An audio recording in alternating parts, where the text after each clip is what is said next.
এই লুচ্চা ছেলে, তোমার তো সাহস কম না? তুমি আমার কোমরে টাচ করেছো। ম্যাম, আপনাকে যদি আমি না ধরতাম তাহলে তো আপনি ট্রাকের সাথে অ্যাক্সিডেন্ট করতেন। আবারও মিথ্যা কথা বলিস। মেয়েটা আবারও মেঘের দুই গালে দুইটা চর বসিয়ে দিল। এইদিকে মেঘ তো রেগে আগুন, কারণ তাকে অ্যাক্সিডেন্টের হাত থেকে বাঁচিয়েছে, আবার চরও খেয়েছে। এটা দেখে মেঘ এবার বলতে লাগলো, দেখুন ম্যাম, আর একবার যদি আপনি আমার শরীরে টাচ করেন তাহলে কিন্তু অনেক খারাপ হয়ে যাবে, এই বলে দিলাম। কি খারাপ হবে? এখন যদি আমি চিৎকার করি তাহলে আশেপাশের সব লোক দৌড়ে আসবে তোকে মারার জন্য। আজকে কলেজে ইম্পর্টেন্ট ক্লাস আছে, এমনিতেই বাড়ি থেকে লেট করে বের হয়েছি, আবার তোর সাথে এই ঘটনা। আর কোনোদিন যদি দেখি কোনো মেয়ের সাথে এমন বাজে ব্যবহার করতে, তাহলে তোকে আমি পুলিশে দেব। মেয়েটার কথা শুনে মেঘের মাথা আরো গরম হয়ে গেল। এমনিতেই দুই গালে দুইটা করে মোট 4টা চর খেয়েছে, গাল দুটো টমেটোর মতো লাল হয়ে আছে। মেয়েটা যেই চলে যেতে চাইবে, এমন সময় মেঘ মেয়েটার হাতে হাত রেখে টান মেরে তার কাছে নিয়ে আসতো আর বলতে লাগলো, আমাকে চর মারার ফল এই দেখো, আমি কি করি তোকে। এই বলে মেঘ তার ঠোঁট জোড়া মেয়েটার ঠোঁটের সাথে এক করে দিয়ে কিস করতে লাগলো। উম্মা, উম্মা, উম্মা। আমাকে চর মারার ফল এটা। এখন যাই আমি। মেঘ তার বাইকটা নিয়ে চলে গেল ওইখান থেকে। এইদিকে মেয়েটা তো রেগে আগুন হয়ে গেছে। ঘড়ির দিকে তাকাতেই দেখতে পেল 10টা 15 বেজে গেছে। এটা দেখে মেয়েটা মনে মনে বলতে লাগলো, আল্লাহ, তুমি সব সময় আমার কপালেই এমন লিখো কেন?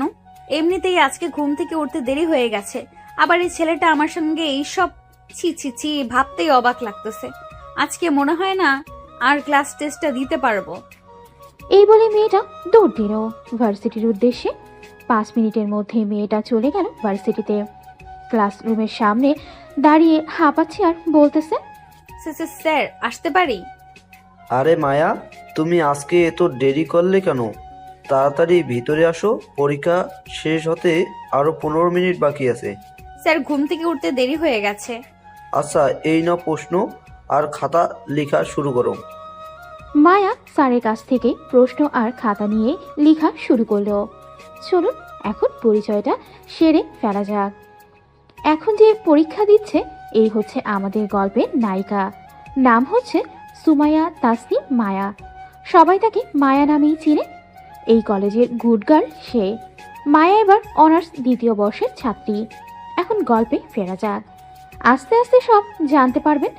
এখন চলেন আমাদের নায়কের কাছ থেকে ঘুরে আসি। এদিকে মায়া পরীক্ষা দিতে থাকুক। কি রে মেঘ, তোর গাল দুটো এরকম টমেটোর মতো লাল হয়ে আছে কেন? কেউ কি তোকে আদর করেছে নাকি? শালা, আর বলিস না, আমার ভাগ্যটাই খারাপ। ওই দিন পাশের বাসার আন্টির পাখি উড়ে গেছে, ওইটা ধরে দিয়ে এসেছি। ওইখানেও আন্টি আমাকে চোর বলে ডেকেছে। আজকে কলেজে আসার সময় একটা মেয়ে হাঁটতে হাঁটতে মাঝ রাস্তায় চলে গেছে, তাকে বাঁচিয়েছি। সেই মেয়ে বলে কিনা আমি লুচ্চা, আমি তার কোমরে ইচ্ছা করে হাত দিয়েছি। সে আমাকে 2 গালে 4টা চড় দিয়েছে, আমি তার ঠোঁটের স্পর্শ দিয়েছি। ব্যাস, খেল খতম, পয়সা হজম। তুই আগ বাড়িয়ে উপকার করতে যাস কেন? তোকে বারবার মানা করা সত্ত্বেও তুই উপকার করতে যাস। আচ্ছা বাদ দে এসব কথা, এখন মেয়েটা দেখতে কেমন সেটা একটু বল। সালা, তুই আর ভালো হলি না। আমি রাইসাকে এখনই বলতেছি, তুই যে অন্য মেয়ের দিকে তাকাস ড্যাব ড্যাব করে।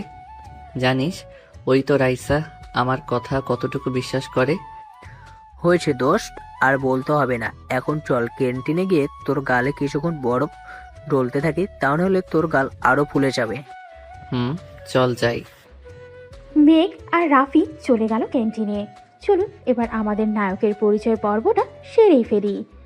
আমাদের নায়কের নাম হচ্ছে মেঘ। এবার অনার্স 3য় বর্ষে পড়ে। তার বাবা বিখ্যাত বিজনেসম্যান।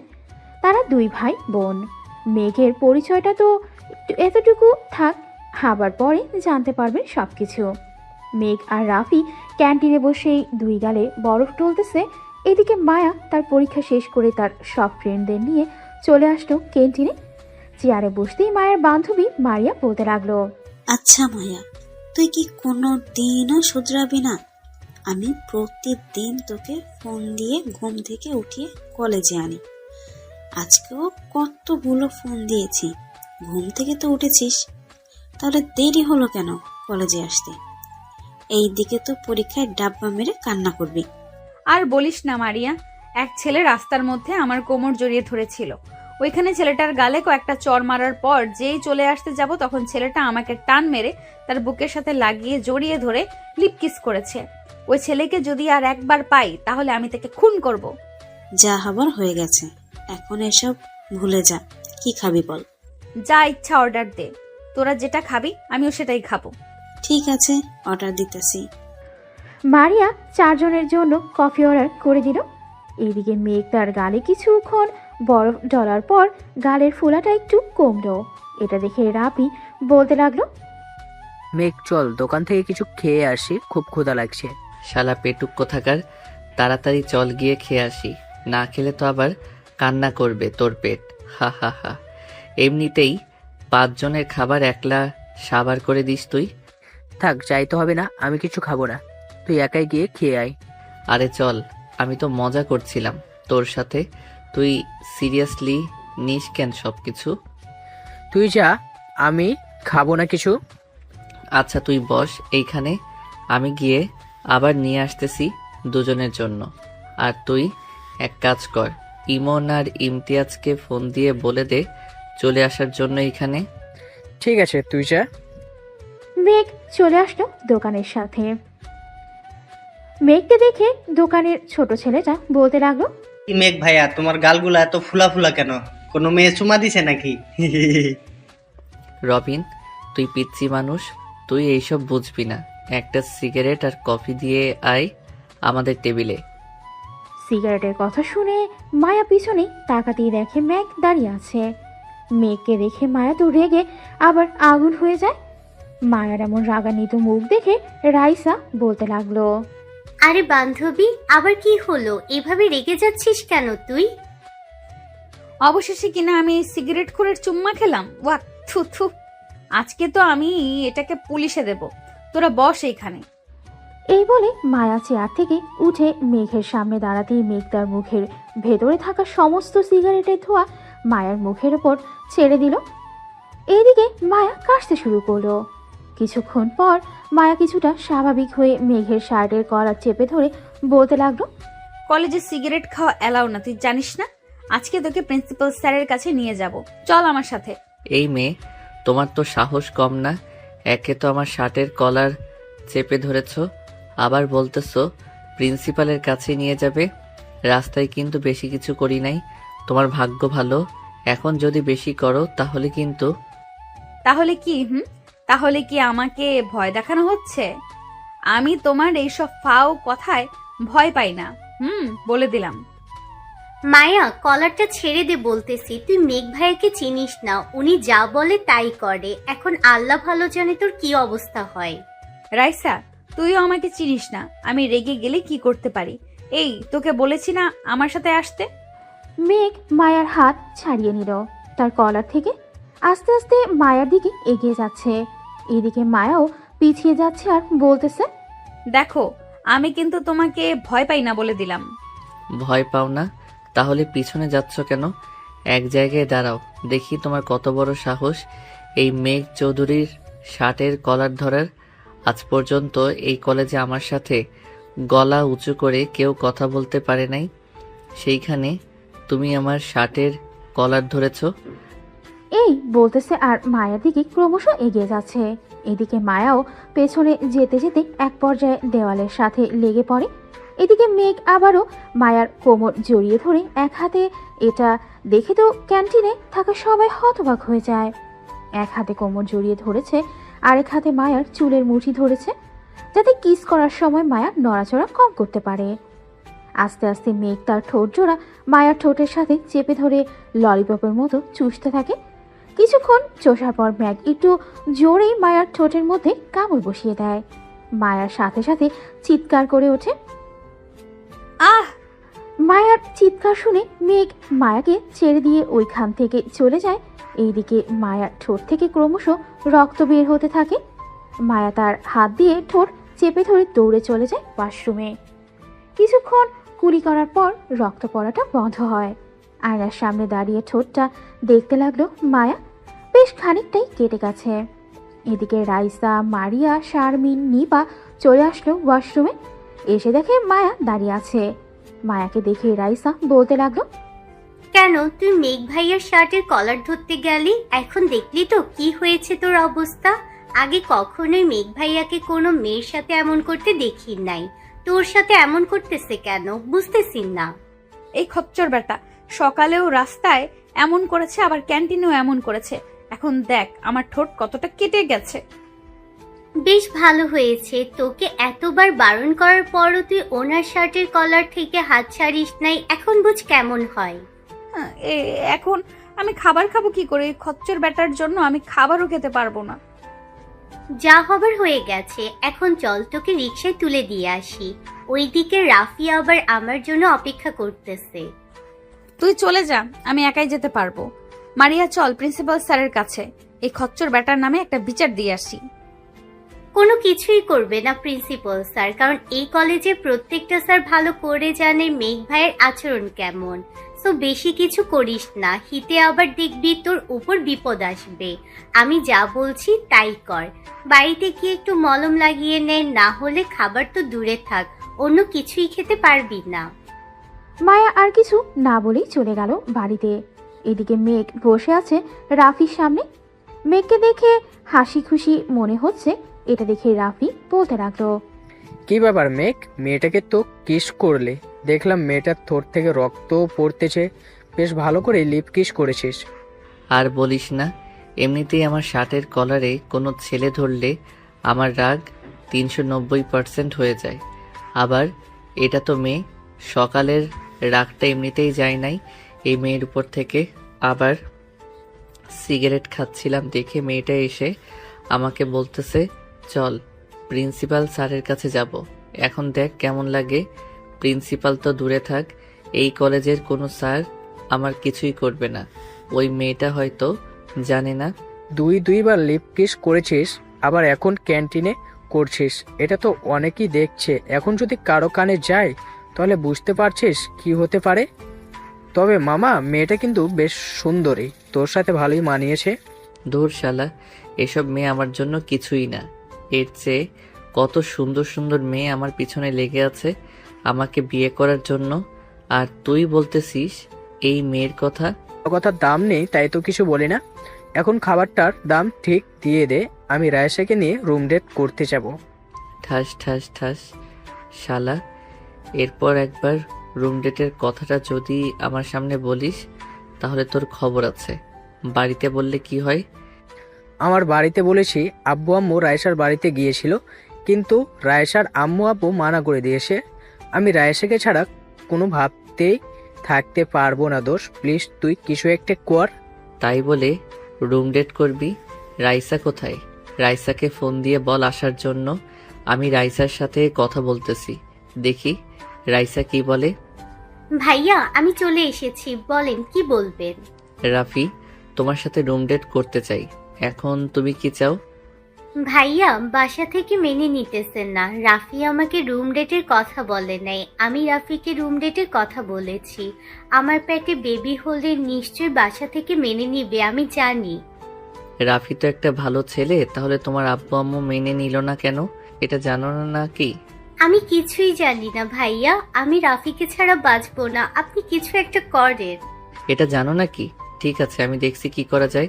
আজকে সন্ধ্যায় আমি তোমাদের বাড়িতে যাব, তোমার আম্মু আব্বুর সাথে কথা বলবো, দেখি ওনারা কি বলে। ঠিক আছে।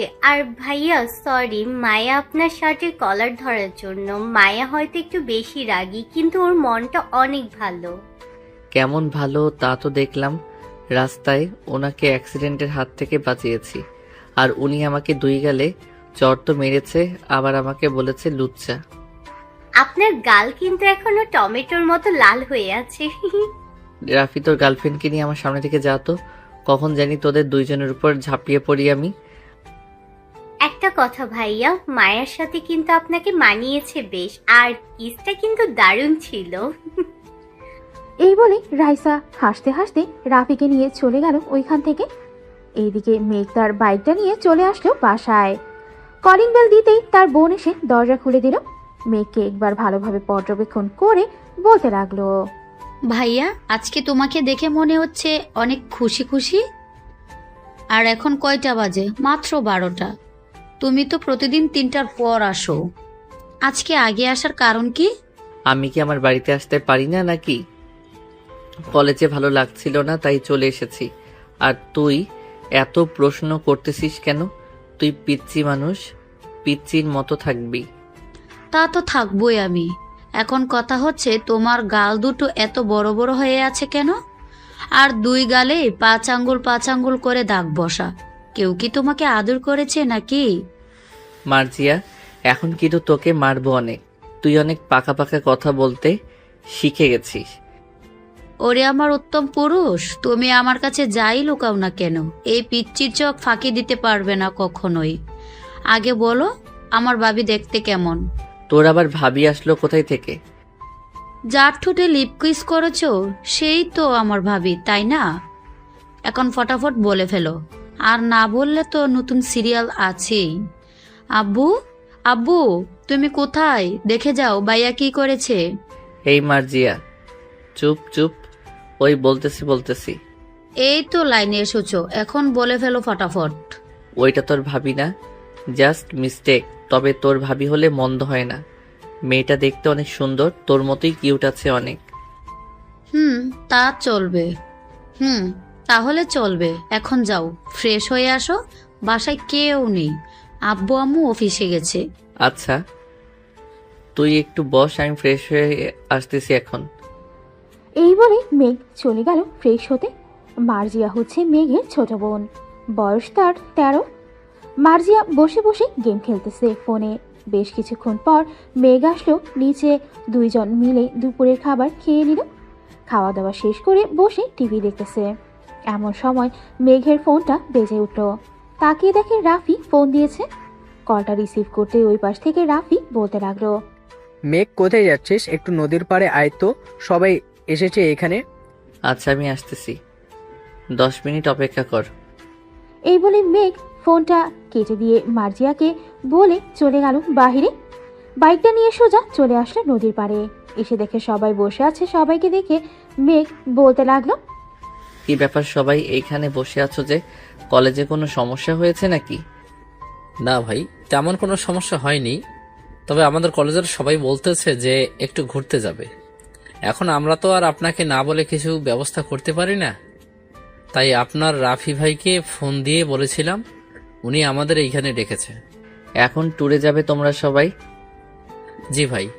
আচ্ছা, তোমরা কতজন আছো এখানে, বা কতজন যেতে চাও আমাকে একটু জানিয়ে দিও। আমি সেই হিসাবে একটা বাস না হয় ভাড়া করে দিব। ভাই, আমাদের পুরো কলেজ যাবে। আমরা প্রিন্সিপাল স্যারকে বলেছি, উনি বলেছে আপনার সাথে কথা বলার জন্য। আজকে রাতে যদি সিদ্ধান্ত দেন তাহলে আমাদের কলেজের একটা গ্রুপ আছে, ওইখানে একটা পোস্ট করব। যারা যারা যাবে তারা সবাই ইনবক্স করবে। আমরা তাদের নাম নিয়ে একটা লিস্ট তৈরি করে ফেলবো। তাহলে তো ভালোই হয়। তো তোমরা লিস্ট তৈরি করো, রাত 1টায় বা 2টায় আমাকে জানিয়ে দিবে। পরে আমি সেই হিসেবে টিকিট কাটবো। আরেকটা কথা ছিল ভাই। আর কি কথা? যা যা বলা দরকার তা তো বলেই দিয়েছো। আসলে ভাই, আমাদের গার্লফ্রেন্ডদের সিটটা একসাথে দিলে একটু ভালো হতো। এখন আপনি যা বলেন তাই হবে। ও আচ্ছা, এই ব্যাপার তোমাদের? তাহলে তো যাওয়া যাবে না। আমার তো গার্লফ্রেন্ড নেই, আমি একা কার সাথে যাব? ভাই প্লিজ এমন করবেন না। আমরা না হয় ওই মায়াকে আপনার সাথে দিয়ে দিব। আজকে যেই মেয়েকে আপনি ক্যান্টিনে লিপকিস করছেন তাকে। ভাই তোমরা যাও, আমি যাব না, আমি ব্যবস্থা করে দিতেছি। আরে এমন করিস কেন? সবাই যখন বলতে তাহলে চল না, অনেক দিন তো হলো কোথাও ঘুরতে যাই না, আজকে নয় ঘুরে আসি চল। ঠিক আছে, তবে আমি ওই মেয়ের সাথে বসবো না, অন্য কোথাও বসবো। ঠিক আছে, যেখানে ইচ্ছা ওইখানে বসে পড়িস, আমরা আমাদের জায়গা পাইলেই চলে। এখন তোমরা গ্রুপ পোস্ট করে দাও, রাতে জানিয়ে দিব আমাদের, তাহলেই হলো। ঠিক আছে ভাই, এখন তাহলে আমরা যাই, গিয়ে লিস্ট তৈরি করি। আর ভাড়া কত করে নিব সবার কাছ থেকে? কোথায় যাবে এটাই তো সিলেক্ট করো নাই, তাহলে ভাড়া আমরা সিলেক্ট করব কিভাবে? মেঘ, তুই একটা জায়গার নাম বল যেখান থেকে ঘুরে আসি। আমাদের ট্যুরটা হবে 3 দিনের। রাতের দিকে সবাই বাসে উঠবো, সকালে পৌঁছে যাব সিলেট। সারাদিন ঘোরাঘুরি করে রাতে বাসে খাওয়া দাওয়া করে আবার রওনা দিব রাজবাড়ির উদ্দেশ্যে। ওইখানে থাকবো একদিন, পরের দিন সকালে আমরা রওনা দিব নীলক্ষা ইউনিয়নের দিকে। শুনেছি ওই জায়গাটা অনেক সুন্দর। সো তোমরা কি বলো? ঠিক আছে ভাই, এটাই ফাইনাল। তাহলে আমরা বাস ভাড়া 2000 করে ধরি। আচ্ছা এটাই ধরো। রাতে আমি গাড়ির ড্রাইভারদের সাথে কথা বলে দাম ফুরিয়ে নিব, পরে না হয় ভাড়া কমলে কমানো যাবে। সবাই চলে গেল। এইদিকে মেঘ, রাফি এবং আরও কয়েকজন বন্ধুর সাথে আড্ডা দিয়ে চলে আসলো বাসায়। রাতে খাওয়া দাওয়া করে ফোন দিল ড্রাইভারকে। 5টা বাস ভাড়া করে নিল 5 লক্ষ টাকা দিয়ে। আরও 50,000 টাকা রাখলো শুধু রাতের খাবারের জন্য। রাত 2টা এমন সময় ফোন দিল সাইফুল। কলটা রিসিভ করতে মেঘ বলতে লাগলো, হ্যালো সাইফুল, সবার লিস্ট তৈরি করেছো তো? জি ভাই, সবার তৈরি করেছি। আপনি আবার ফোন দিয়ে বলেছিলেন 1500 করে নেওয়ার জন্য। এখন মোট 725 জন যাবে। মোট টাকা উঠেছে 10,87,500 টাকা। তাহলে তো আমাকে আরো 3টা বাস বলতে হবে। আচ্ছা আমি বলতেছি এখনই। তুমি গ্রুপে আরেকটা পোস্ট করে বলে দাও যে কালকে সন্ধ্যা 7টার মধ্যে সবাই কলেজে থাকতে। আমি গিয়ে সবার লিস্ট বলে দিব, তোমরা সবাই উঠে যাবে। ঠিক আছে ভাই। সাইফুল ফোনটা কেটে দিল। এদিকে মেঘ আর রাতে না জেগে ঘুমিয়ে গেল। সকাল 10টায় ঘুম ভাঙল মার্জিয়ার ডাকে। মেঘ উঠে ফ্রেশ হয়ে চলে গেল কলেজে। শিমুল গাছের নিচে দাঁড়িয়ে আছে মেঘ। এমন সময় দেখতে পেল মায়াকে গেট দিয়ে কলেজের ভেতর প্রবেশ করতেছে। এটা দেখে মেঘ রাইসাকে উদ্দেশ্য করে বলল, রাইসা তোমার বান্ধবী, ও কি যাবে আমাদের সাথে? জি ভাইয়া, আমি তো ভাবতেছি মায়াকে আপনার সাথে বসিয়ে দিব। এখন আপনি যদি চান। ঠিক আছে, তোর বান্ধবীকে আমার পাশেই বসিয়ে দিও, কোনো সমস্যা নেই। এখন তাকে ডাক দিয়ে জিজ্ঞাসা করো ঠোঁট কেমন আছে। আর ঠিক আছে, ডাক দিচ্ছি। রাইসা দৌড়ে গিয়ে মায়াকে ডেকে আনলো। এদিকে মায়া মেঘের পাশে দাঁড়াতেই মেঘ একবার মায়ের দিকে তাকিয়ে মুচকি হাসি দিয়ে প্রিন্সিপাল স্যারকে উদ্দেশ্য করে বলতে লাগলো, প্রিন্সিপাল স্যার, আমরা তো 3 দিনের ট্যুরে যাচ্ছি। আপনি সবাইকে ভালো করে বলে দেন যে যদি কোথাও কোনো বিপদ হয় তাহলে বলবেন, সাথে এই নাম্বারগুলোতে ফোন দিতে। সবাই নাম্বারগুলো তুলে ফেলেন। মেঘ, আমার মান সম্মানটা রেখো তুমি। এতজন ছাত্রছাত্রী নিয়ে যাইতেছি, যাতে কারো কোনো বিপদ না হয়, কারো কোনো সমস্যা না হয়। আপনি কোনো চিন্তা করবেন না স্যার, আপনারা তো যাইতেছেন আমাদের সাথে। প্রত্যেকটা বাসে 2 জন করে স্যার আর 2 জন করে ম্যাডাম থাকবেন। যদি কোনো সমস্যা হয় আমাকে ফোন দিতে বলবেন। এখন সবাই বাড়িতে চলে যাও, সবার সবকিছু গুছিয়ে 7টার মধ্যে চলে আসবে সবাই। আমরা 4টায় এইখানে থেকে গাড়ি ছাড়বো ইনশাল্লাহ। মেঘের কথা শুনে সবাই চলে গেল। সন্ধ্যা 6টা। মেঘ বসে আছে কলেজে। প্রত্যেক বাসে সিট নাম্বার আছে। ওই নাম্বারগুলো দিয়ে দিতেছে আর সবাইকে উঠাচ্ছে বাসে। সবাইকে উঠানো শেষ হতেই মেঘও বাসে উঠে পড়ল। সকলকে পানির বোতল আর বিরিয়ানির প্যাকেট দিয়ে দিল। এদিকে মেঘ মায়ার পাশের সিটে বসতেই মায়া দাঁড়িয়ে গেল আর বলতে লাগলো, অন্য কোথাও জায়গা নেই, সো চুপচাপ বসে খাবার খান। আর কালকের জন্য সরি, আমি ইচ্ছে করে আপনাকে ওইভাবে কিস করতে চাই নাই। হয়েছে, আর কিচ্ছু বলতে হবে না। আমার ঠোঁট তো কেটেই ফেলেছেন, এখন আমি খাবারও খেতে পারছি না। বিরিয়ানিটা কোনো রকমে খেয়ে নেন। আর এই বেগে আপনার জন্য কিছু চিপস আর আপনার কিছু পছন্দের জিনিস আছে। তার মানে আপনি ইচ্ছে করে আমাকে আপনার পাশে বসিয়েছেন? আপনাকে ইচ্ছে করে বসিয়েছি। সমস্যা হলে বলেন, আমি দাঁড়িয়ে যাব। আমার সমস্যা আছে, আপনি দাঁড়িয়ে দাঁড়িয়ে যান। মেঘ আর কোনো কথা না বলেই সিট থেকে উঠে দাঁড়িয়ে গেল। উপরে হ্যাঙ্গারে হাত দিয়ে দাঁড়িয়ে আছে আর এইদিকে বাস চলতেছে তার আপন মনে। কয়েক ঘন্টা চলে গেল, কিন্তু মায়া এখনো বলে নাই যে মেঘকে তার সিটে বসতে। রাত প্রায় 2টা। মেঘ এখনো দাঁড়িয়ে আছে আর সবাই ঘুমাচ্ছে। মায়াও ঘুমাচ্ছে। জানালাটা হালকা খোলা থাকার কারণে বাতাসটা মায়ার মুখের উপর এসে পড়তেছে। মায়ার চুলগুলো এলোমেলো হয়ে তার মুখের উপরে এসে পড়েছে। এটা দেখে মেঘ আস্তে আস্তে মায়ার মুখের চুলগুলো সরিয়ে দিতেই মায়া বলে উঠল। আর কষ্ট করতে হবে না, বসে থাকেন সিটে।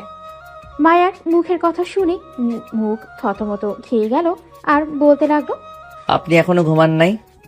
আমি জানি তো আপনি এমন করবেন, তাই আর ঘুমাই নাই। বসে পড়েন, আর কষ্ট করতে হবে না, অনেক কষ্ট করেছেন। মেঘ বসে পড়ল মায়ার পাশের সিটে। বেশ কিছুক্ষণ পর মায়াও ঘুমিয়ে গেল। এদিকে মেঘ এক দৃষ্টিতে তাকিয়ে আছে মায়ার দিকে।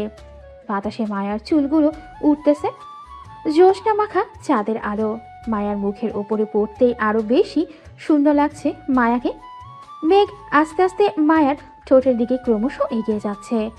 এমন সময় ড্রাইভার গাড়িটা জোরে ব্রেক করতেই মেঘের ঠোঁট জোড়া মায়ার ঠোঁটের সাথে লেগে গেল। এদিকে মেঘ ভাবতেও পারে নাই যে এমন ঘটনা ঘটবে। মেঘের ঠোঁট জোড়া মায়ার ঠোঁটের সাথে লাগতেই মায়ার ঘুমটা ভেঙে গেল। আর মেঘের দিকে রাগী চোখ নিয়ে তাকিয়ে বলল, আপনি সত্যি একটা লুচ্চা ছেলে। আপনার সাথে বসাই আমার অপরাধ হয়েছে।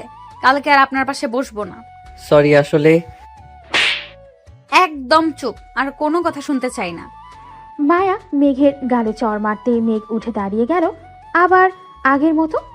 ফজরের আজানের সাথে সাথেই সবগুলো গাড়ি এক সিরিয়ালে সিলেটে ঢুকলো। সকাল 7টা। সবাই ফ্রেশ হয়ে হোটেল থেকে খাওয়া দাওয়া করে যে যার মতো ঘুরতে থাকলো।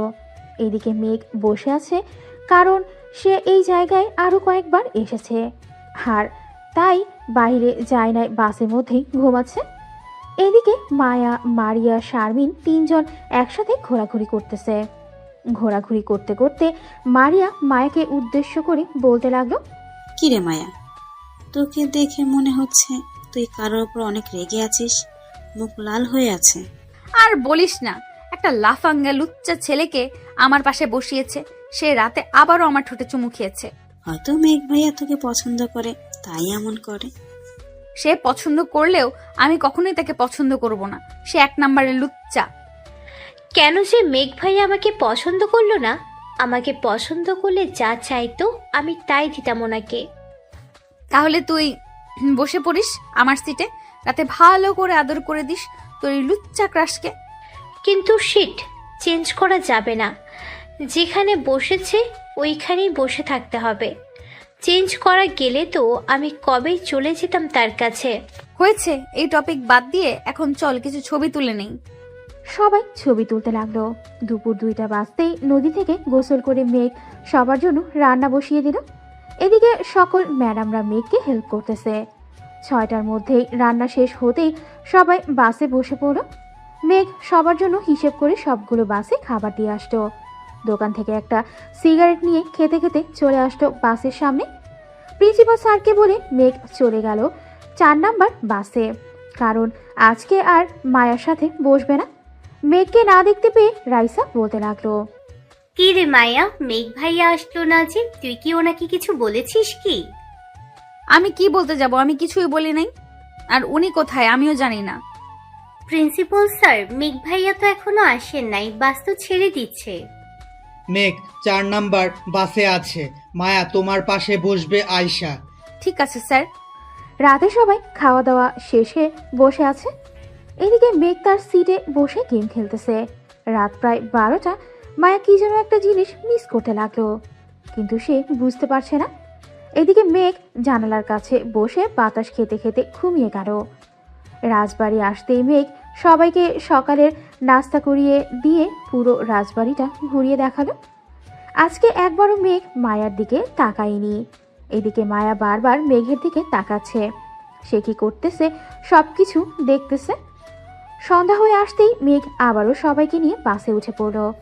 এমন সময় মায়া রাইসাকে উদ্দেশ্য করে বলল, রাইসা, তুই একটু স্যারকে বলে মেঘকে এখানে আনার ব্যবস্থা কর না।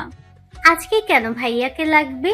আয়শার সাথেই আজকে রাতটা কাটিয়ে দে। কালকে তো ওই জায়গায় ঘোরাঘুরি করে রাত 11টার মধ্যে বাসে চলে যাব। ও আচ্ছা, তাহলে আর কি বলবো, থাক। মেঘ আবারও 3 নাম্বার বাসে উঠে পড়ল। মায়া যেই বাসে আছে সেই বাসে। মেঘ রাইসাকে উদ্দেশ্য করে বলতে লাগলো, রাইসা, তুমি তোমার বান্ধবীর সাথে গিয়ে বসো। রাফির সাথে আমার কিছু কথা আছে। ঠিক আছে ভাইয়া, আপনারা কথা বলেন, আমি বসতেছি। মায়া আর রাইসা গল্প করতে লাগলো, কিন্তু মায়ার মন তো পড়ে আছে মেঘের কাছে। মায়াকে ছটফট করতে দেখে রাইসা বলতে লাগলো, কি মায়া, কষ্ট হচ্ছে নাকি? আমার কিসের কষ্ট হবে? আমি তো বসেই আছি, তোর কষ্ট হচ্ছে সেটা বল। বুঝি, আর বলতে হবে না। মেঘ ভাইয়া, আপনি ওই সিটে গিয়ে বসেন। রাফির সাথে না বলতে কেমন যেন লাগে। হায় রে ভালোবাসা, আজ পর্যন্ত আমার কপালে একটা জুটলো না। যাও, রাফির কাছে যাও। মেঘ মায়ার পাশে বসতে মায়া একটু নড়ে চড়ে বসতো। এদিকে মায়া ঘুমের ভান ধরে শুয়ে আছে, যাতে মেঘ প্রথম দিনের মতো আজকে আবার তার সাথে এমন করে। কিন্তু মেঘ তো ফোন টিপতে ব্যস্ত। এটা দেখে মায়া রাগে মেঘের ঠোঁট জোড়া তার ঠোঁটের সাথে চেপে ধরে কামড় বসিয়ে দিল। বেশ কিছুক্ষণ যাওয়ার পর মায়া মেঘকে ছেড়ে দিয়ে আবারও তার সিটে ভালো করে বসে পড়ল। এইদিকে মেঘের ঠোঁট থেকে রক্ত পড়তেছে। এটা দেখে মেঘ বলল, আমার ঠোঁট থেকে রক্ত পড়তেছে, কিছু করেন বা। এখন কি করি? ওয়েট। এটা বলে আবারও মায়া তার ঠোঁট জোড়া মেঘের ঠোঁটের সাথে লাগিয়ে চুষতে লাগলো ললিপপের মতো। প্রায় 20 মিনিট মায়া মেঘের ঠোঁট জোড়া চুষে খেয়ে নিল। ভালো এক্সপিরিয়েন্স আছে তোমার। আগে কয়জনের সাথে করেছো? মেঘ, মুখ সামলে কথা বলবে। একমাত্র তোমার সাথে ছাড়া আমার এই শরীর কেউ স্পর্শ করতে পারে নাই। ও আচ্ছা, এখন আমি ঘুমাবো তোমার বুকে। এইভাবে কিভাবে ঘুমাবে? আর কেউ দেখলে কি বলবে? কেউ কিছুই বলবে না, এখন ঘুমাতে দাও। মেঘ মায়ার বুকের সাথে মাথাটা ঠেকিয়ে বলতে লাগলো, তুমি আজকে পড়ো নাই ওটা? মেঘের মুখ থেকে এই কথা শুনে মায়া লজ্জায় পড়ে গেল। কি বলবে বুঝতে পারছে না। মায়া চুপচাপ মেঘকে জড়িয়ে ধরে আছে। এইদিকে মেঘ পরম যন্ত্রে মায়ার বুকে ঘুমিয়ে গেল।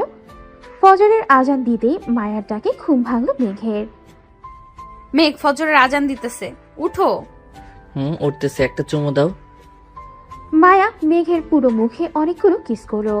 ফজরের আজান দিতে গাড়ি এসে নীলক্ষা ইউনিয়নের জায়গায় থামলো। সবাই সকালের সূর্যোদয় দেখলো।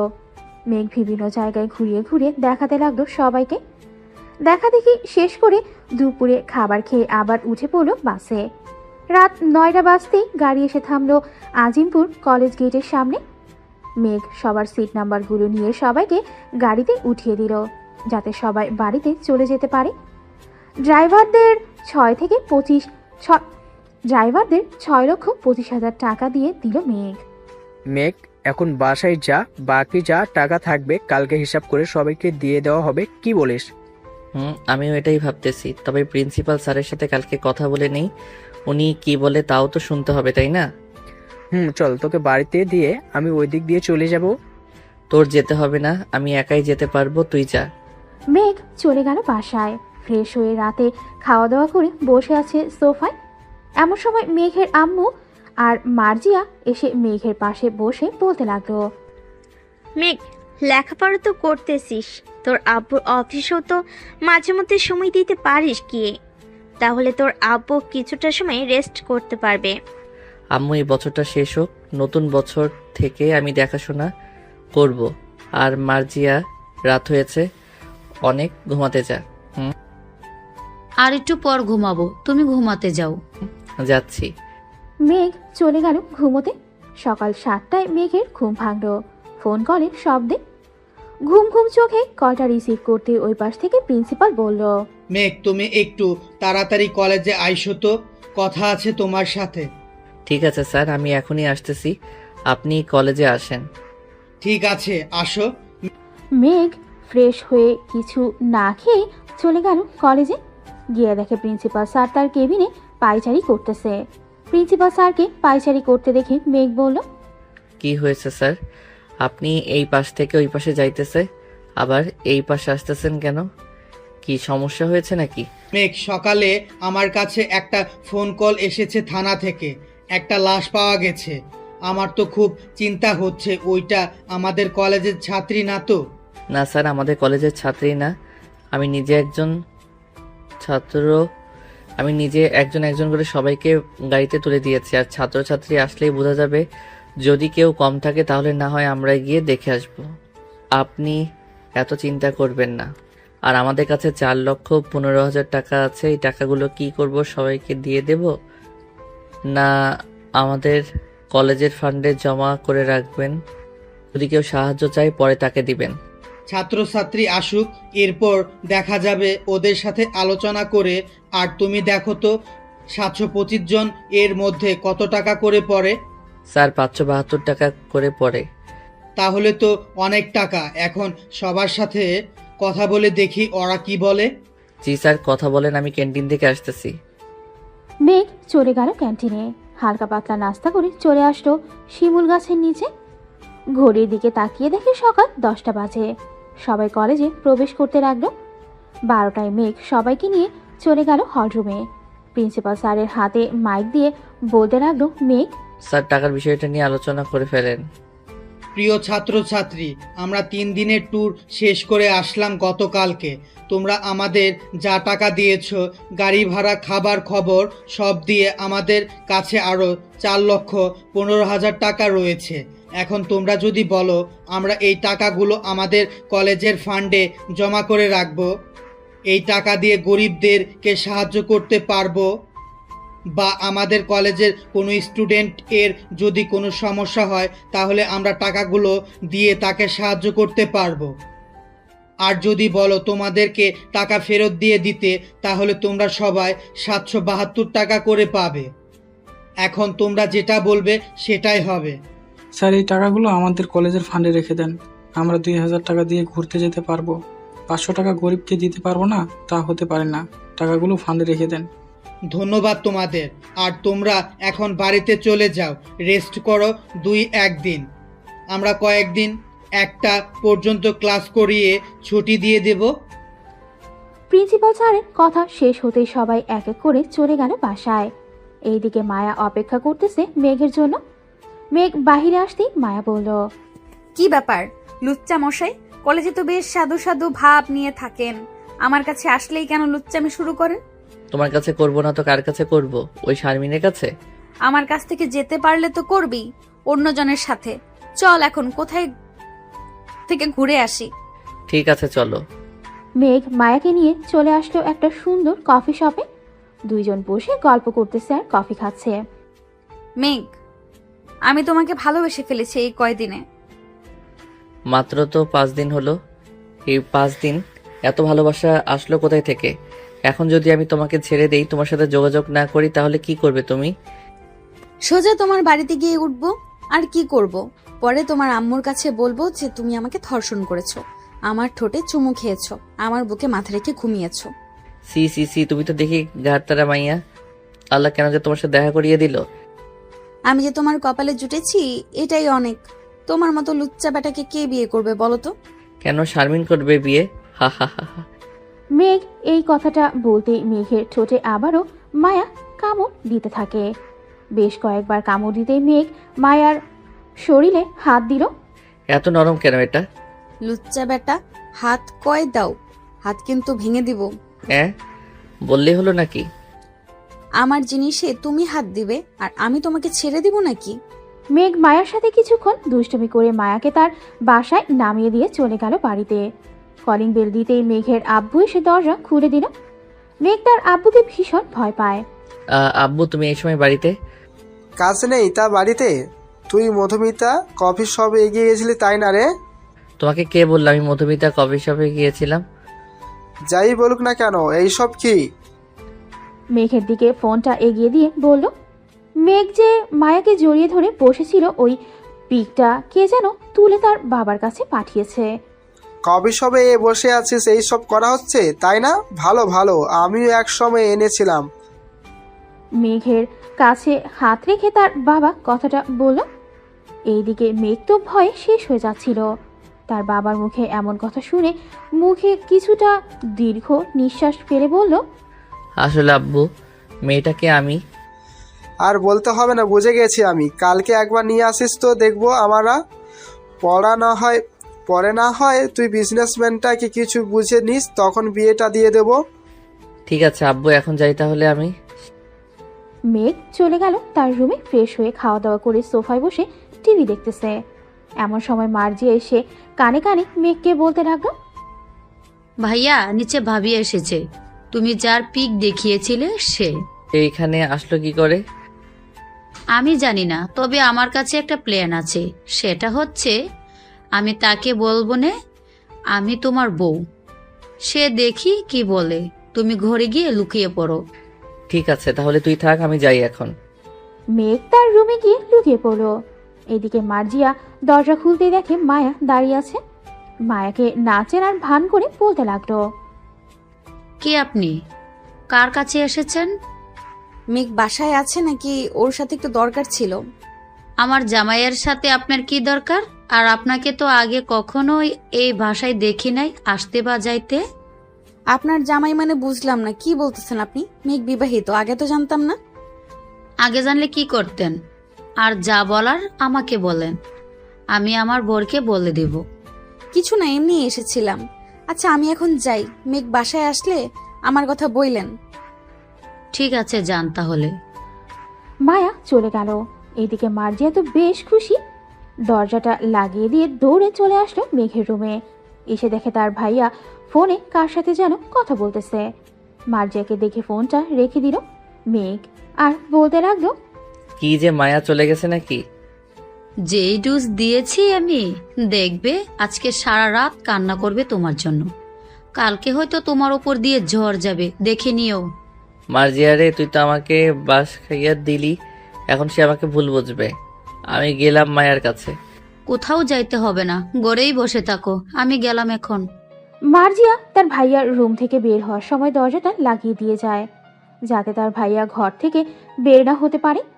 এদিকে মায়া তার বাড়িতে এসে দরজাটা লাগিয়ে দিয়ে কান্না করতে লাগলো। এদিকে মায়ার আম্মু হঠাৎ তার মেয়ের এমন পরিবর্তন দেখে বেশ অবাক হলো। মায়ার রুমের দরজার সামনে এসে দাঁড়িয়ে বলতে লাগলো, কি হয়েছে মায়া? হঠাৎ বাহির থেকে এসে দরজা লাগিয়ে দিলি কেন? দরজা খোল মা, কি হয়েছে আমাকে বল, না বললে সমাধান করব কিভাবে? যাও তো এখান থেকে, আমাকে বিরক্ত করবে না বলে দিলাম। মায়ার কথা শুনে মনিরা বেগম চলে গেল নিচে। এইদিকে মায়া বালিশে মুখ গুজে কান্না করতেছে আর বলতেছে, আমাকে কেন ধোকা দিলে মেঘ? আমি কখনোই তোমার কাছে এমনটা আশা করি নাই। তোমার বউ থাকা সত্ত্বেও কেন তুমি আমার সাথে এমনটা করলে? আমি যে থাকতে পারছি না তোমাকে ছাড়া। মায়া কথাগুলো বলতেছে বালিশে মুখ গুজে। এদিকে মায়ার ফোন ক্রমশ বেজেই যাচ্ছে, কিন্তু মায়া ফোন তুলতেছে না। এটা দেখে মেঘ বেশ ঘাবড়ে যায়। রাইসার নাম্বারটা বের করে ফোন দিল রাইসাকে। কয়েকবার রিং হতে রাইসা ফোনটা রিসিভ করলো। হ্যালো রাইসা, তুমি তাড়াতাড়ি মায়াদের বাড়িতে যাও। মায়া আমার ফোন তুলতেছে না। কেন ভাইয়া, কি হয়েছে? সারাদিন তো ভালোই ছিল, হঠাৎ মায়া এমন করছে কেন? তুই যাও মায়াদের বাড়িতে, গেলেই মায়া সব বলবে হয়তো তোমাকে। ঠিক আছে ভাইয়া, আমি যাইতেছি এখনই। রাইসা ফোনটা কেটে দিয়ে রেডি হয়ে চলে গেল মায়াদের বাড়িতে। কলিং বেল দিতে মায়ের আম্মু এসে দরজা খুলে দিল। রাইসাকে দেখে মায়ের আম্মু বলতে লাগলো, রাইসা, একটু দেখো তো মায়া কেন কান্না করতেছে। আমি কিছুক্ষণ ডেকে এসেছি, কিন্তু দরজা খুলতেছে না। আবার কিছু হয়ে যায় নাই তো মায়ার? কিছুই হবে না আন্টি, আমি যাইতেছি এখনই। এই বলে রাইসা চলে আসলো মায়ার রুমের সামনে। দরজায় কয়েকবার ঠকঠক করতেই মায়ার রাগে বিছানা থেকে উঠে দরজা খুলে দেখে রাইসা দাঁড়িয়ে আছে। রাইসাকে দেখে মায়া জড়িয়ে ধরল। এদিকে মায়া কান্না করতে করতে তার চোখ মুখ ফুলে গেছে। আরে পাগলি মেয়ে, কি হয়েছে? কান্না করতেছিস কেন? রাইসা, মেঘ আমার সাথে চিটারি করেছে। ওর ঘরে বউ থাকা সত্ত্বেও আমার সাথে এইসব করেছে। কি হয়েছে আমাকে সবকিছু খুলে বলতো। তুই না বললে আমি বুঝবো কি করে কি হয়েছে। মায়া সবকিছু বলে দিল রাইসাকে। এদিকে রাইসা সবকিছু শুনে তো হাসতে হাসতে শেষ। তোর কথা শুনে আমার তো মনে হচ্ছে মাটিতে কিছুক্ষণ গড়াগড়ি করে কিছুক্ষণ হাসাহাসি করবি। তুই এভাবে হাসছিস কেন? এখন কিন্তু আমার অনেক রাগ হচ্ছে।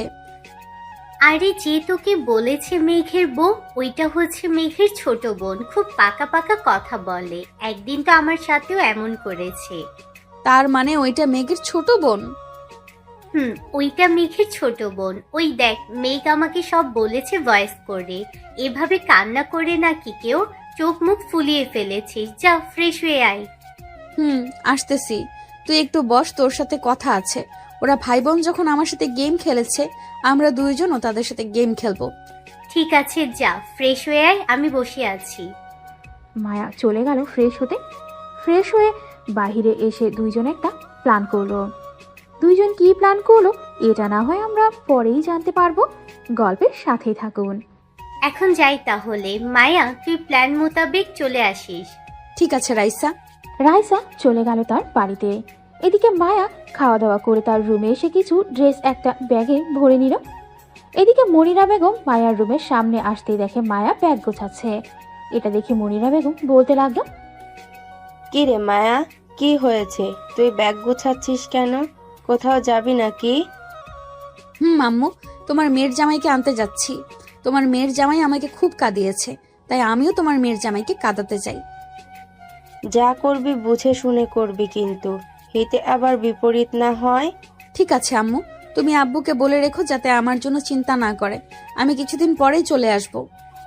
আমার সাথে প্রতিদিন একবার হলেও এসে দেখা করে যাস। ঠিক আছে আম্মু। আর তুমি বড় খালাকে বলো আমাদের বাসায় আসতে। কিছুদিন না হয় থেকে যাক, ওনারা তো বলেছিল আসবে। আমি ফোন দিয়ে দেখি তোর খালা কি বলে। এখন ঘুমিয়ে পড়। ঠিক আছে আম্মু। মনিরা বেগম চলে গেল। এদিকে মায়া সবগুলো গোছগাছ করে ঘুমিয়ে গেল। সকাল 6টায় মায়ের ঘুম ভাঙলো রিংটনের শব্দে। বিছানা থেকে উঠে তাড়াতাড়ি ফ্রেশ হয়ে খাওয়া দাওয়া করে চলে আসলো রাইসাদের বাসায়। রাইসা, দোয়া করিস যাতে আমার প্ল্যানটা সাকসেসফুল হয়। দুই ভাই বোনকে এমন শিক্ষা দিব, এই জন্মে কেন পরের জন্মেও আমার সাথে লাগতে আসবে না। এখন যা, মেঘদের বাসায় 10টা বেজে গেছে, নয়তো দুজনে বেরিয়ে গেছে। মেঘদের বাসায় গিয়ে ফোন দিবি আমাকে। ঠিক আছে, যাই রে তাহলে। মায়া চলে গেল মেঘদের বাসায়। কলিং বেল দিতে মেঘের আম্মু এসে দরজা খুলে দিল। মায়াকে দেখে বলতে লাগলো, এই মেয়ে, কে তুমি? এখানে কি করো? আম্মু, আমি আপনার ছেলের গার্লফ্রেন্ড। আমার নাম মায়া। আজ থেকে আমি এই বাড়িতেই থাকবো। আপনার ছেলে আর মেয়ে মিলে কালকে আমাকে অনেক কাঁদিয়েছে, এখন আমি দুজনকে কাঁদাবো। যাক, একজন পাইলাম আমার মেয়ে আর ছেলেকে কন্ট্রোল করার মতো। ভিতরে আসো মা। মায়া ভেতরে চলে গেল। মায়াকে মার্জিয়ার রুমটা দেখিয়ে দিল মেঘের আম্মু। মায়া ফ্রেশ হয়ে নিচে এসে চলে আসলো। শাশুড়ি আর বৌমা বসে বসে সিরিয়াল দেখতেছে। এইদিকে মেঘ কলেজে অপেক্ষা করতেছে মায়ার জন্য। বেলা 11টা বেজে গেছে, কিন্তু মায়া এখনো আসতেছে না দেখে মেঘ রাইসাকে বলতে লাগলো, রাইসা, আজকে মায়া আসলো না যে? বাসায় কোনো সমস্যা হয়েছে নাকি? না তো, বাসায় তো সবকিছু ঠিকঠাকই আছে। মায়ের জ্বর এসেছে, তাই হয়তো আসে নাই। চিন্তা করবেন না, কালকে হয়তো আসবে। জ্বর এসেছে বলে ফোনেরও কি জ্বর আসবে? ফোনটা বন্ধ করে রাখছে নাকি আমার সাথে কথা বলবে না তোমার বান্ধবী? আমি তো জানি না তো কথা বলবে না কি কথা বলবে না। কালকে ওদের বাড়ি থেকে আসার পর আর যোগাযোগ হয়নি আমাদের। ও আচ্ছা, তোমরা ক্লাস করো, আমি বাড়িতে চলে যাচ্ছি। কোনো কিছুই ভালো লাগতেছে না। আচ্ছা ভাইয়া, আপনি যান। যদি মায়ের সাথে কথা হয় তাহলে আমি আপনাকে জানিয়ে দিব। ঠিক আছে। এই বলে মেঘ তার বাইকটা নিয়ে বাসার দিকে রওনা দিল। এদিকে রাইসা মায়ার নতুন সিমে ফোন দিতেই মায়া রিসিভ করলো। রাইসা, বল কি হয়েছে? আমাদের প্ল্যান ঠিকঠাক মতো চলতেছে। মেঘ তোর কথা চিন্তা করতে করতে বেচারা পাগল হয়ে বাসার দিকে যাইতেছে। ঠিক আছে, এখন রাখলাম। আমি আমার কাজ করে গিয়ে। তাড়াতাড়ি যা। মায়া ফোনটা কেটে দিয়ে চলে আসলো মার্জিয়ার রুমে। ব্যাগ থেকে একটা বোরখা আর হিজাব বের করে পরে নিল। মুখটা হিজাব দিয়ে এমনভাবে বেঁধেছে যাতে তাকে কেউ চিনতে না পারে এবং মুখ দেখা না যায়। সবকিছু পরে চলে আসলো নিচে। হাসনা বেগম মায়ার এমন কাণ্ড দেখে বলতে লাগলো, কি ব্যাপার মায়া, তুমি এই সময় বোরকা পরছো কেন আর মুখও ঢেকে রেখেছো? আপনার ছেলে আসতেছে, আর আমি যে এই বাড়িতে এসেছি কাউকে বলবেন না। দুইজনকে এমন টাইট দিব যাতে আর কোনো দিন কারোর সাথে বেয়াদবি না করে। ওই দেখো, মেঘের নাম নিতে না নিতেই কলিং বেল বেজে উঠেছে। যাও গিয়ে দরজা খুলে দেখো মেঘ এসেছে কিনা, নাকি অন্য কেউ। আম্মু, যাচ্ছি। মায়া দরজা খুলতে মেঘকে দেখতে পেল, কিন্তু মেঘের খেয়াল নেই কোনো দিকে। সোজা সিঁড়ি বেয়ে চলে গেল তার নিজের রুমে। মায়া বুঝতে পেরেছে যে তাকে না দেখতে পেয়ে মেঘের এমন অবস্থা হয়েছে, তাই মায়াও দরজা লাগিয়ে দিয়ে মেঘের পিছু পিছু চলে আসলো তার রুমে। মেঘ বিছানায় শুয়ে ফোনের গ্যালারিতে থাকা মায়ার একটা ছবি বের করে দেখতে লাগলো। এদিকে মায়া মেঘের হাত থেকে ফোনটা সপাট করে নিয়ে নিল আর বলতে লাগলো, আজ থেকে এই বাড়িতে কেউ ফোন চালাতে পারবে না, তাই আপনিও ফোন চালাতে পারবেন না। এই মেয়ে, তুমি কে? আর আমার রুমে অনুমতি ছাড়া ঢুকেছো, আবার আমার ফোনও নিয়ে নিছো। তোমাকে তো আগে কখনোই এই বাসায় দেখি নাই। দেখবেন কোথায় থেকে? আমি তো আজকে এই বাড়িতে এসেছি। এই বাড়ি পুরোটাই এখন আমার, তাই আমি যা বলবো তাই তাই করতে হবে আপনাকে। এই মেয়ে, কি আবল তাবল বলতেছো? আমাদের বাড়িতে এসে আবার তুমি দাবি করতেছো এটা তোমার বাড়ি। আম্মু দেখে যাও তো একটু। হাসনা বেগম তাড়াতাড়ি করে চলে আসলো মেঘের রুমে। এসে দেখে মেঘের ফোন মায়ার হাতে। এটা দেখে মেঘকে বলতে লাগলো, কি হয়েছে? এইভাবে সারের মতো চেঁচামেচি করতেছিস কেন? এই মেয়েটাকে আর আমার রুমে ঢোকার সাহস পেল কোথায় থেকে? এই মেয়ে হচ্ছে আজ থেকে এই বাড়ির মালিক। তোর আব্বুর ব্যবসায় লজ খেয়েছে, তাই এই বাড়িটা বিক্রি করে দিয়েছে এই মেয়ের কাছে। এখন এই মেয়ে যা বলবে আমাদের তাই শুনতে হবে। কি বলতেছো আম্মু এসব? উনি ঠিকই বলতেছে, এখন থেকে আমি যা যা বলবো তাই তাই করতে হবে। আন্টি, আপনি নিচে যান, আমি ওনাকে দেখতেছি। ঠিক আছে, আমি যাচ্ছি। আর মেয়েটার সাথে বেয়াদবি করিস না। বেয়াদবি করলি কিন্তু মেয়েটা পরে আমাদেরকে এই বাড়ি থেকে বের করে দিবে। এই বলে হাসনা বেগম চলে গেল নিচে। এদিকে মায়া মেঘের রুমে থেকে একটা লাঠি নিয়ে মেঘকে উদ্দেশ্য করে বলতে লাগলো, এই ছেলে, তোর প্যান্ট খোল। ছি ছি, আপনি তো অনেক বাজে মেয়ে। আপনি এই বাড়িটা কিনেছেন বলে আমাকে যা খুশি বলবেন আমি তাই করব, এটা কিন্তু না। আমার অধিকার আছে তাই আমি বলতেছি। এখন যদি না খুলিস তাহলে কিন্তু এটা দিয়ে তোকে মারবো। মেঘ আর কোনো উপায় না পেয়ে দরজাটা বন্ধ করে তার খুলে ফেললো। মায়া তো হাঁ করে তাকিয়ে আছে মেঘের দিকে। বাহ, বেশ লজ্জা পাচ্ছ দেখছি। শার্ট খোল। শার্ট খুলতে হবে কেন আবার? যা বলছি তাই কর তাড়াতাড়ি। মেঘ শার্টটা খুলে খাটের ওপর রেখে দিল। এদিকে মায়া এক পা করে সামনে এগোতে এগোতে চলে আসলো মেঘের সামনে। মেঘকে জড়িয়ে ধরতে মায়া কিছুটা উত্তেজিত হয়ে বলল। এদিকে মেঘ কি করবে বুঝে উঠতে পারছে না। বেশ কিছুক্ষণ জড়িয়ে ধরার পর মায়া ছেড়ে দিয়ে বলতে লাগলো, এই শার্টটা পরে ফেল। আপনি তো আমার সব দেখে ফেলেছেন, আবার আমাকে জড়িয়েও ধরেছেন। কি বললি তুই, কুত্তা? সরি, আর বলবো না, আমার ভুল হয়েছে। মেঘ এক দৌড়ে চলে গেল ওয়াশরুমে। এদিকে মায়া আর দাঁড়িয়ে না থেকে মেঘের ফোনটা নিয়ে চলে আসলো নিচে। মেঘকে দেখে হাসনা বেগম বলতে লাগলেন, যাক, তুমি পারবে আমার ছেলে আর মেয়েকে শায়েস্ত করতে। কি রান্না করব বলো? আপনারা রান্না করতে হবে না, আজ থেকে আমি রান্না করব। আপনি কি খাবেন এটা বলেন। তুমি যেটা বানাতে পারো ওইটাই রান্না করো গিয়ে। দেখি আমার বৌমার হাতের রান্নাটা কত ভালো। ঠিক আছে, তবে শ্বশুর মশাইকে দেখছি না, উনি কোথায় গেছে? উনি অস্ট্রেলিয়াতে গেছেন 3 দিনের জন্য, মঙ্গলবার চলে আসবে। ও আচ্ছা, আপনি একটু আসেন, আমাকে দেখিয়ে দিয়ে যান কোথায় কি কি আছে। ঠিক আছে, চলো তোমাকে দেখিয়ে দিয়ে আসি। মায়াকে সব দেখিয়ে দিল হাসনা বেগম। এদিকে মায়া ফ্রিজ থেকে সবকিছু বের করে রান্না করতে শুরু করলো। দুপুর 2টা বাজতেই কলিং বেল বেজে উঠল। মায়া গিয়ে দরজা খুলতেই দেখতে পেল মার্জিয়া দাঁড়িয়ে আছে। মার্জিয়াকে দেখে মায়া বলতে লাগলো, কি ব্যাপার মার্জিয়া আক্তার, স্কুল শেষ করে এসেছো তাই না?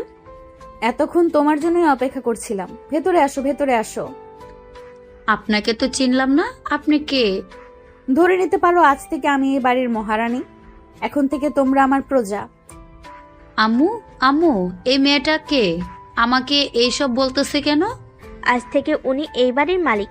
উনি যা যা বলবে আমাদের তাই তাই করতে হবে। মানে কি বলতেছো? আম্মু, এটা তো আমাদের বাড়ি, উনি বলতেছে কেন এটা ওনাদের বাড়ি?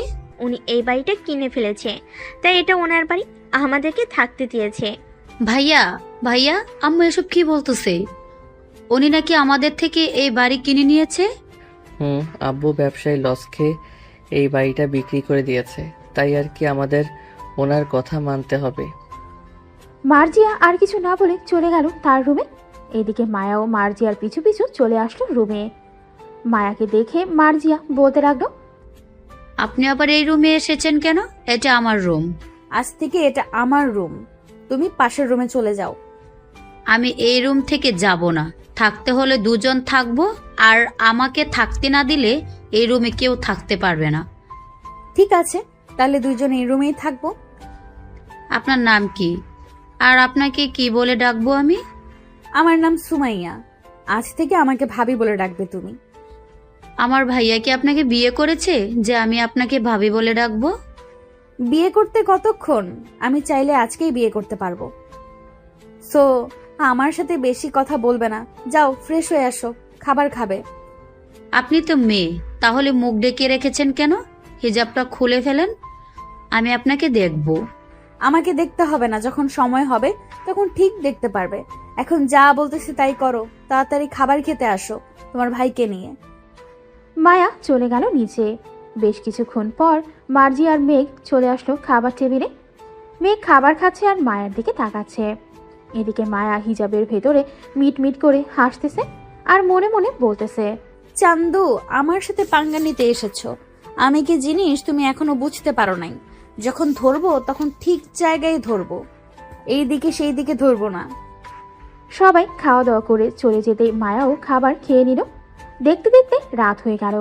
মার্জিয়া তার রুমে চিৎপটাং হয়ে শুয়ে আছে, আর এইদিকে মায়ার রুমে ঢুকতে ঢুকতে বলল, এই মেয়ে, সোজাসুজি হয়ে শুয়ে পড়ো। আর একটা কথা বলে রাখি, মাঝরাতে কিন্তু আমাকে জিনে ভর করে, তখন লাথি মেরে নিচে ফেলে দিলে আমাকে কিচ্ছু বলতে পারবে না। মানে? ভাবি আপনাকে জিনে বোর করে আগে বলবেন না? আমি এক্ষুনি চলে যাইতেছি পাশের রুমে। কোথাও যেতে হবে না, আমি তোমার ভাইয়ার রুমে যাইতেছি, তুমি ঘুমাও।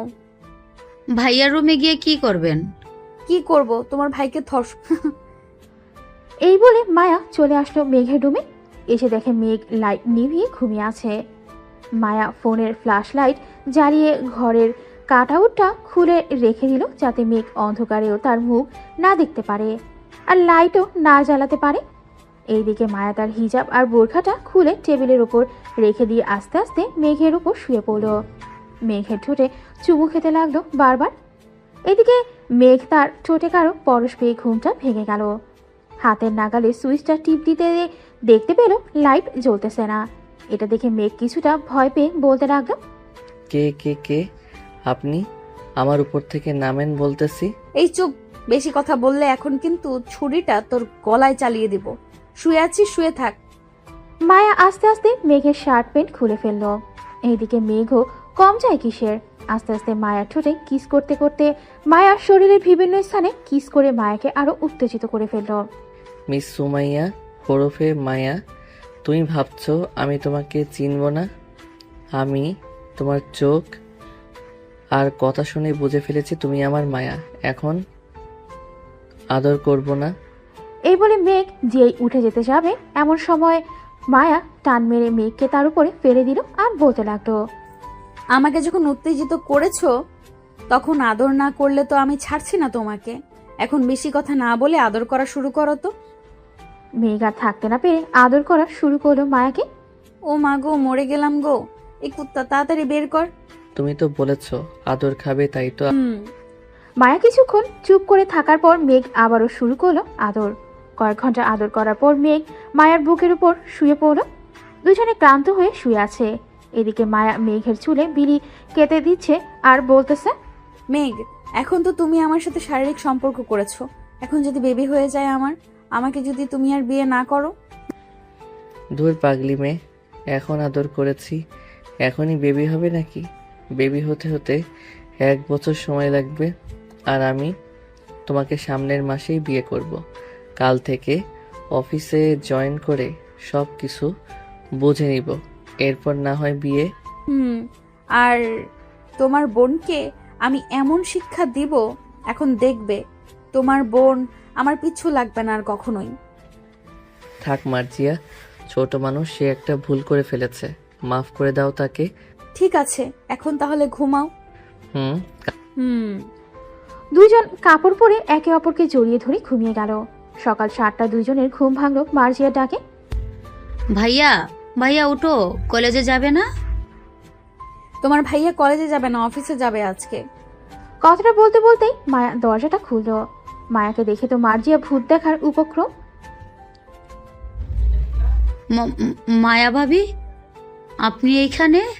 কেন, এইখানে কি অন্য কারোর থাকার কথা ছিল? না, তা থাকবে কেন, কিন্তু আপনি এত সকালে এইখানে আসলেন কি করে? আমি কালকে এসেছি, বোরকা পরা মেয়েটাই আমি। যাও এখন রেডি হয়ে আসো, তোমার